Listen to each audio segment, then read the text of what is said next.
What is Scanxiety and how can it help you in your cancer journey? Welcome to Beyond the Couch with me, Graeme Wood from Rapid Change Hypnosis, as I bring you Louise Baker and we will explain all.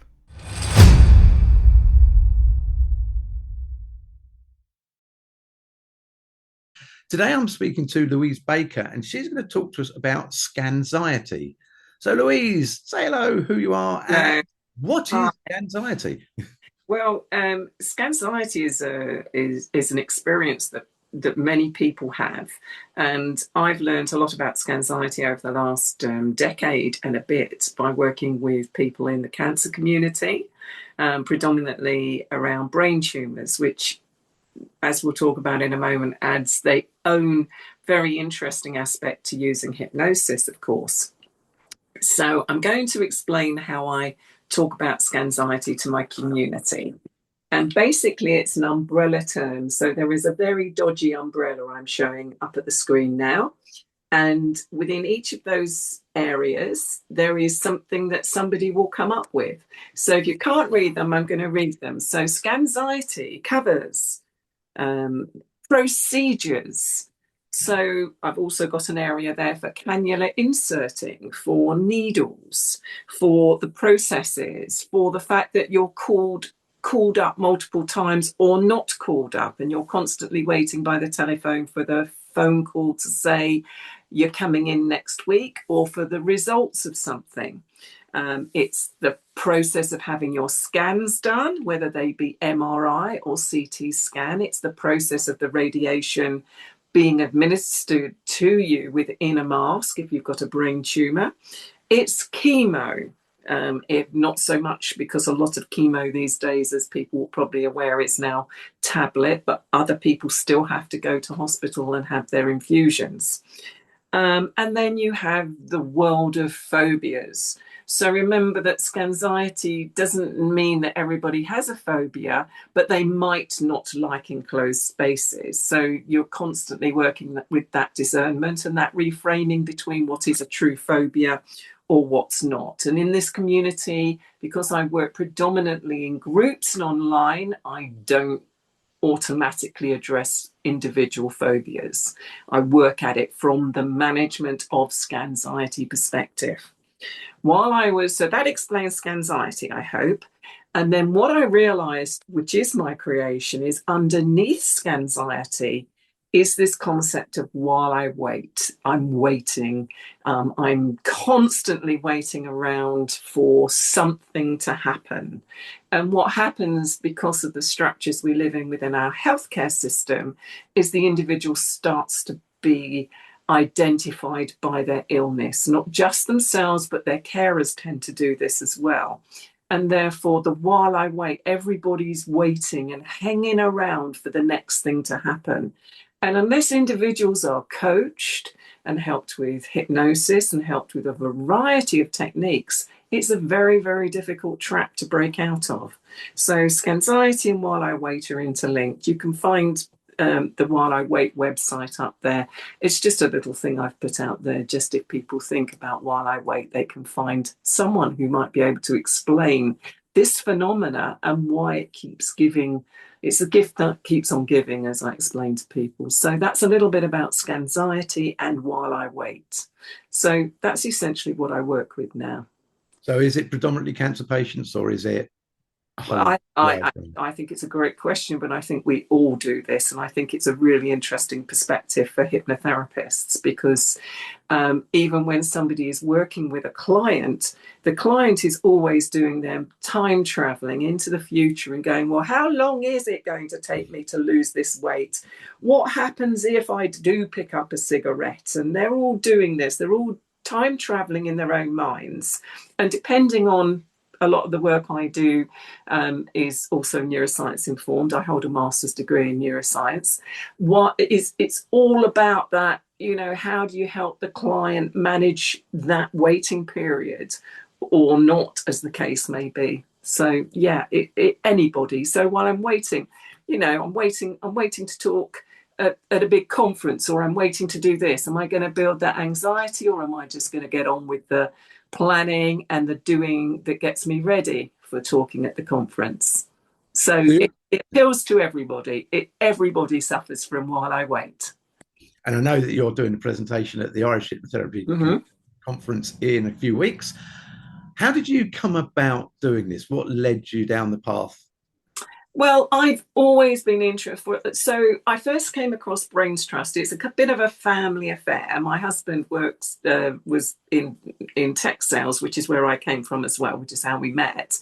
And he was offered, he worked for a big company, the chance to work with a charity. He was offered Brains Trust, and because my husband had a traumatic brain injury when he was a teenager, he felt I was already very interested in I was already a hypnotherapist by that point, was very, really interested in the brain. He chose Brains Trust, and we've been working with them ever since. And in fact, it's probably around 14 years since I first presented at a conference, hypnotherapy conference, Valerie Austin, and I presented and tried to build a network of hypnotherapists who would work with brain tumor clients, because one of my very first experiences as a hypnotherapist was working with a young man who walked into my consulting room and said, I can't travel. This is very normal for people with brain tumours because they experience epileptic fits. They don't want to travel by themselves.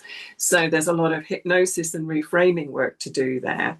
And but for many hypnotherapists, we mustn't work with people with epilepsy, must we? Oh, you're going to talk about myths in a moment, but for goodness sake, people, go and look up the literature and you'll discover it's an absolute mess. And that, in fact, over the course of my career, I've helped many people intervene in their fits when they are of a certain type. So be aware there's multiple different types of epilepsy. But for those that the epilepsy is caused by a disturbance, for example, a brain tumour, or the acute anxiety brought about by the disruption caused by the tumour, you can get some fantastic results by teaching people self-hypnosis and by teaching them strategies to bring themselves back into rhythm and to bring them down several notches. We talked about breath work. Well, breath work is the body's biggest indicator that the human wants to change something. Yeah, I presented a couple of times on breathwork. I do know the power of it. I mean, it's interesting you brought up epilepsy, because that is one of the things that's always on the contraindications list. You can't deal with people who are epileptic or narcoleptic. So I'm going to question you on that. There are multiple different types of epilepsy. Let's just be really clear about it. Is that there was some old research done, and it was unethical research, which basically induced epileptic fits via hypnosis. So this is where a lot of the mythology came. There is also some evidence about using hypnosis. Just trying to, it's on the tip of my tongue because I redid it for cancer patients. But it's where you have a person who's in a very disrupted state. Now, we all know that if you have a very disrupted, dysregulated person, you have to do a lot of work before you can even land some hypnosis. And we're talking people in acute phases. So the answer is, well, yeah, dare I say, use your common sense, but use your clinical experience to understand what's going on for the person I'm dealing with. It's the same reason as we say, somebody turns up, they've just, to do their stop smoking session, they've just come out the pub and they've just had a cigarette, and they turn up and they're reeking and they're in your room. What do you do? Well, if you're me, you go, bye, come back when you're ready. So it's a case of helping the person get ready. And it could be that you do a session of breath work and you work out whether they do imagine things, or whether they do have aphantasia to a degree, or where they are on that spectrum, and you help them just settle, because that's all they can hold at that moment in time. It's interesting to say aphantasia. For those who don't know, we won't go into it here, but I have another podcast on aphantasia where we deep dive into it to explain it. So if you can't visualize, doesn't mean you can't be hypnotized. It just means you may have aphantasia. And if you can watch the other podcast, if you think you're aphantasic, mention that to the therapist and they will change the language so it works for you. Yeah, Yeah, absolutely. And it's something that I've worked with a very, very long time. So understanding that notion, it means stepping back from some of the stuff you got taught and stepping back from the idea that we all have predominant modalities and that's the way we learn, because none of that sticks with the evidence. We learn by repetition. We learn by being motivated by what we're interested in doing. So get with the modern contemporary thinking about how we learn, and you'll go a long, long way. And then realize that it really doesn't matter whether your client sees things in their imagination like Steven Spielberg or whether they are blank screens, which is how I frame it. Yeah. So with the Scanxiety, you put up that lovely little picture. So if a client comes into you, how do you proceed with them on a one-to-one or a group basis? Well, in the group basis, I set the group up and I normally have a diagram. Have I got one handy here? I have another one. Oh, here we go. Look, I've got one I prepared earlier. Just like Blue Peter. Just like Peter. And basically, I talk about the energy flow from being very busy in our bodies and very busy in our heads, being a bright color. And then I talk about where it's nice to be for neuroplasticity to take hold to work, to line things up, to explain things, to get the person really working with you. And up here we have the idea of the battery, which is from Lisa Feldman Barrett, putting things back into your battery. Yeah. And basically I teach people to step down to a place where hypnosis, going into their imagination, is completely accessible. Now, whether they are going to do this from a hypnosis perspective, or they've tried meditation and they don't think they can meditate, or they find it very quiet to shut themselves up, it doesn't matter. I work with any frame that the client has. So, and it's all the same. As there's too much of the busyness going on in your head, it's very hard. We know that in stage hypnosis, that's irrelevant, because you can be as busy as you like in the street and someone can use an ambiguous touch, or they can use an ambiguous piece of touch work, and you are gone straight away, because what's happened is the predictability of the human with you has just thrown your world aside. So you're all confused. And that's... Stop giving my secrets away. Sorry, darling. Right, my stage hypnosis background, it's and that brings us to the other point, which is when I do the step down is about noticing where you are. It always starts with noticing where you are and believing and having faith that you don't have to be stuck in that place, and then taking breath, because the breath is one of the things we have control over. Absolutely. Take a breath. Notice what number you're at. You don't have to get into I always say this. Now, this is going to be very controversial. I say to people, don't worry about the emotion. Call it something. Call it it. Call the feeling it. Don't go into the language of the emotion. Yeah. Just recognize it's there. And they go, oh, but I thought I had to get it all out. Sometimes not. If you're in a dilemma and you're trying to prep yourself for a scan, or you're trying to have a telephone conversation with a consultant who's delivering some really awful stuff to you, you need to not get into the emotion, and you need to be able to be a functioning human and have the ears open to a degree to hear what's going on. Otherwise, you're the one that ends up on the deficit of the communication. So it's all about empowering the individual to be self-empowered, is where I come from. So I think it's very important to remind people to be in the moment. When that noradrenaline hits your brain, it's hit your brain. You see, noradrenaline is the brain's chemistry.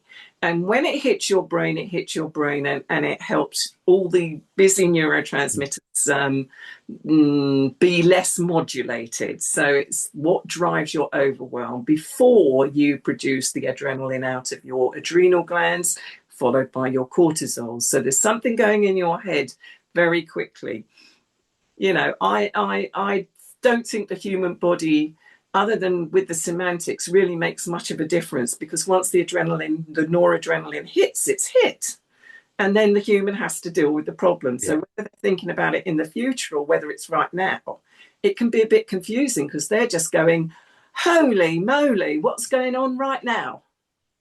And I think that's it. If you can then say, and this is what I mean, we may differ slightly on this, and it's great if we do, is where am I now? Because with the anxiety, we tend to be predicting where we're going, what's going to happen. And if you can pull your back, say, am I safe right now? Because generally we are quite safe.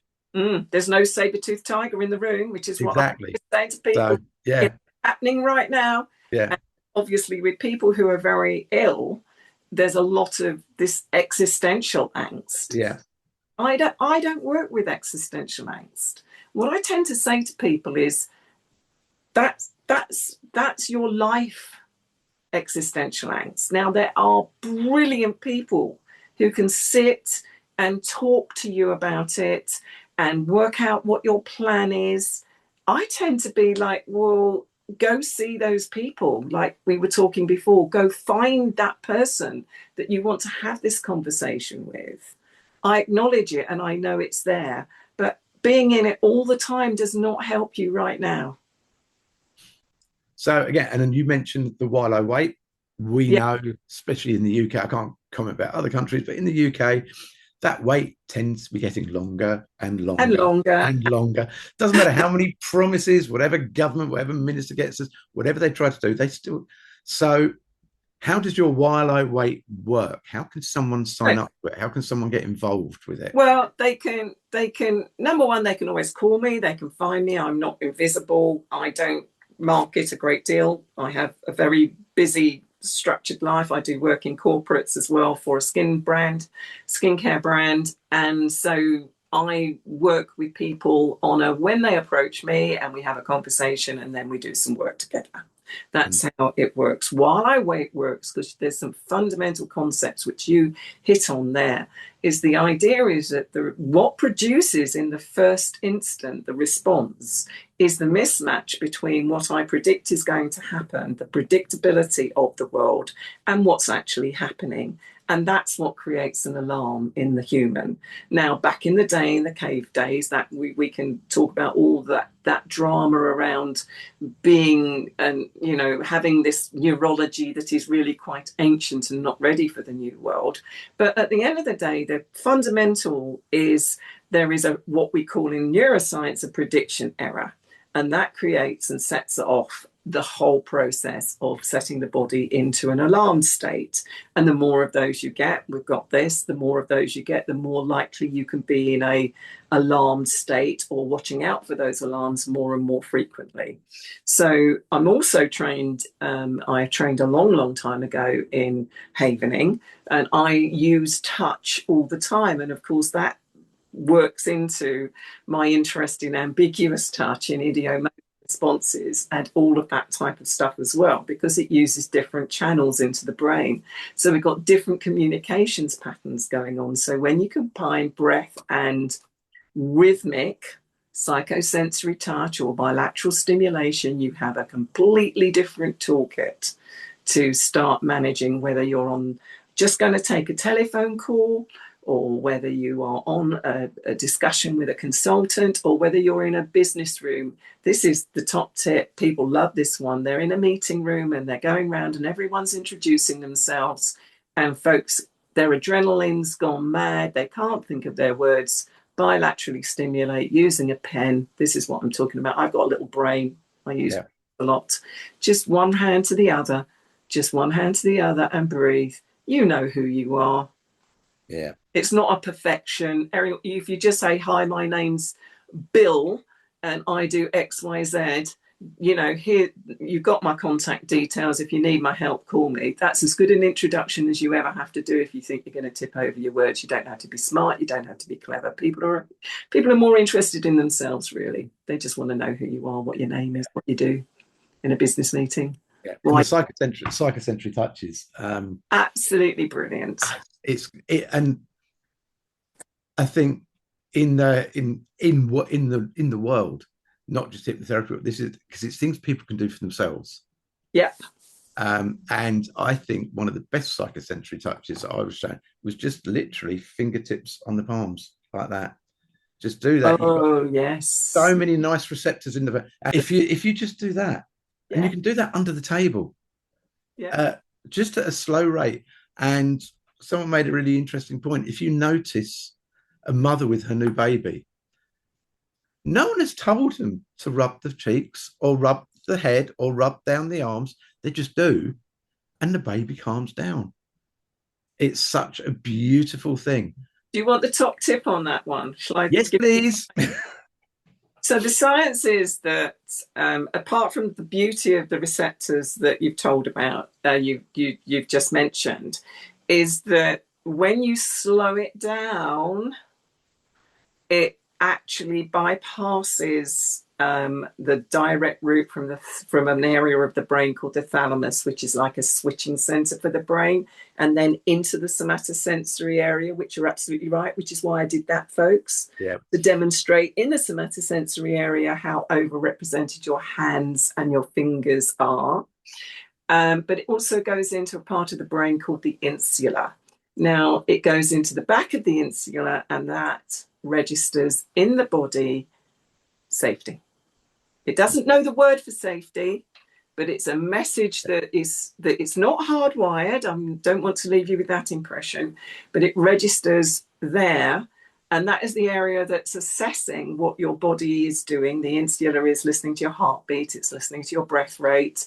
So when you combine that with a conscious shift of your breathing, and the touch, ultra slow touch, came from originally the hypotheses and lab of a scientist called Francis McGloin, who is a UK scientist.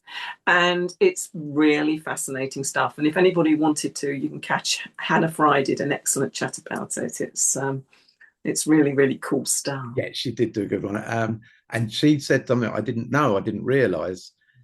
The ideal speed is about 3 centimeters a second. It's really slow.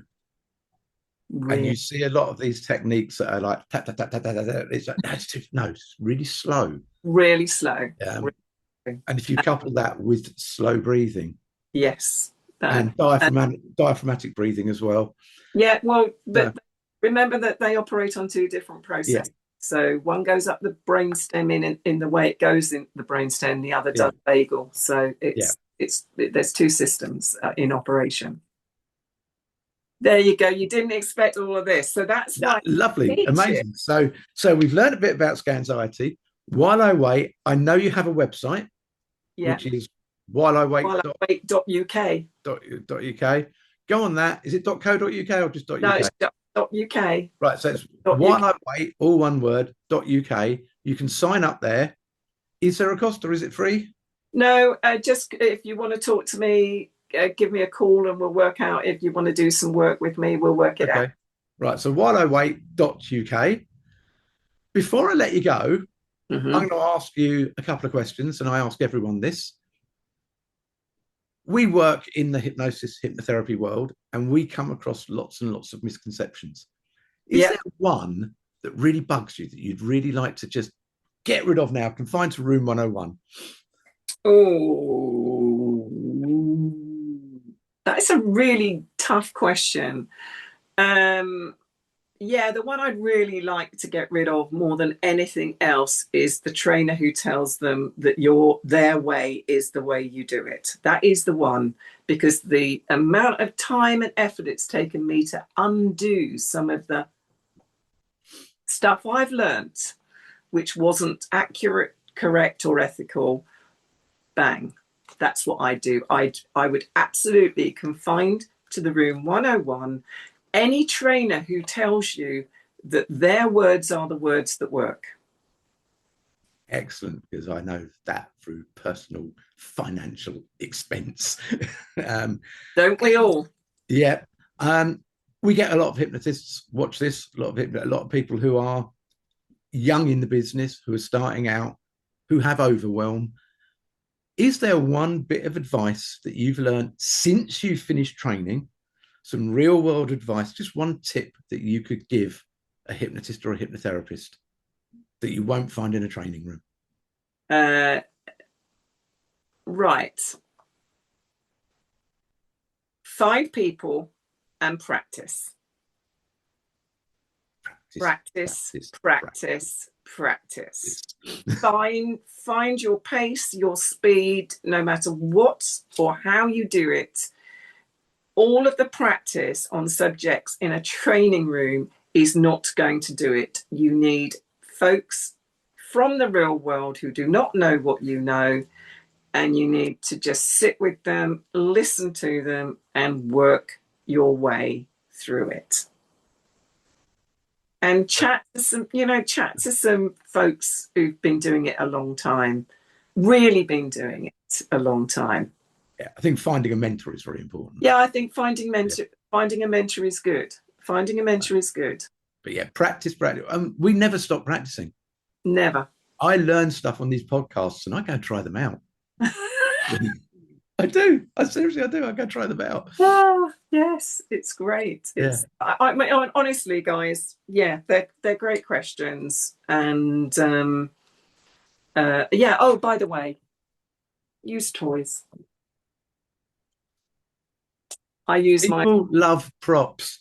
People love props. I use my toys for this one for curiosity, but also because it helps me explain neuroplasticity to people about how these things called dendrites unfurl and grow and get built and reach out to touch the space between other neurons and how we actually work. So this is Ollie the octopus. And I've got my monkeys. You saw, here's one of my monkeys. There's your monkey. My monkeys, I keep losing my monkeys. In fact, my dog stole one this morning, so I have to go and take it back. So, yeah, I use props, I use toys because everybody loves a toy. And yeah, I will give a shout out to the absolutely lovely Nick Davis for reminding him. I was using them as well, Nick, but Nick's a great advocate of toys and symbolism, and it really does go straight in under the processing mind to connect to a part of the human that wants to learn, and it makes the learning fun, which is really important. So, lighten up some of your sessions is another top tip. And you mentioned the amazing Lisa Barrett-Feldman. Yeah. Her book, 7.5 Lessons of the Brain, I found so insightful. So I actually took it on holiday with me and read it 3 times. It was that good. Well, is there any recommended reading that you... Yeah, absolutely. How Emotions Are Made. Fantastic book, Lisa Feldman Barrett. Absolutely will blow your mind, will completely change. If you are NLP through and through, it will absolutely change a lot of the way you think about the world.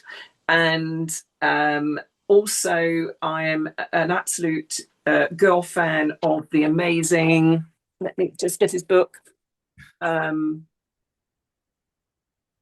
What's his name again? Ethan Kross. So Ethan Kross talks about chatter, and he also has a lovely book called Shift. And he also introduces the concept of you don't have to do everything to death. Humans weren't supposed to do everything to death, like literally go into it and pull it apart. Sometimes we're supposed to step aside from it, and we're supposed to let the neuroplasticity not form. There was this big thing about bringing up trauma and talking about it just enhances it. Well, there's a lot of science behind that as well, but there's a balance there. So Ethan Kross is another one. A guy called, this is a great one.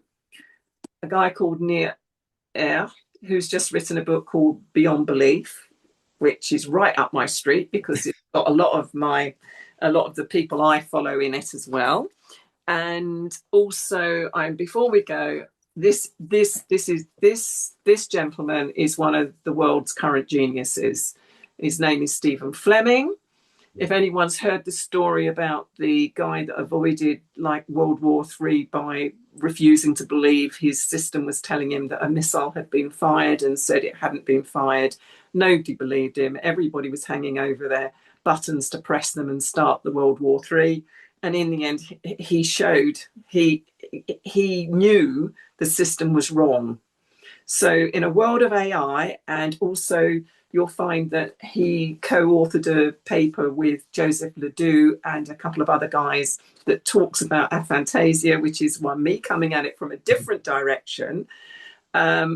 and they talk about it from the context of knowing what you know, which is really insightful for therapists who are working with people with confidence, and why our brain works in a certain way, and why, you know, we're so vulnerable as individuals to things like imposter syndrome, because we forget what we know and where that's coordinated from. So it's there, yeah. Stephen Fleming, Near Air, Mr. Chatter, Ethan Cross, and Lisa Feldman Barrett, and a very old one. Ooh, Candace, I've forgotten her name now. Hal, Molecules of Emotion. So if you're not sciencey, I'd really read a book called Molecules of Emotion. It's a really, really interesting read. Well, Louise Baker, absolutely amazing to talk to you. Yeah. Lots and lots of information there. Hopefully everyone is enjoying this podcast. If you are enjoying them, please hit that subscribe button down below. If you're not, let me know why, and we'll make it better for you. Louise Baker, whileiwait.uk, thank you very much for your time. And I will catch you at the Irish Hypnosis Conference. Indeed. Thank you very much. See you all later. Bye.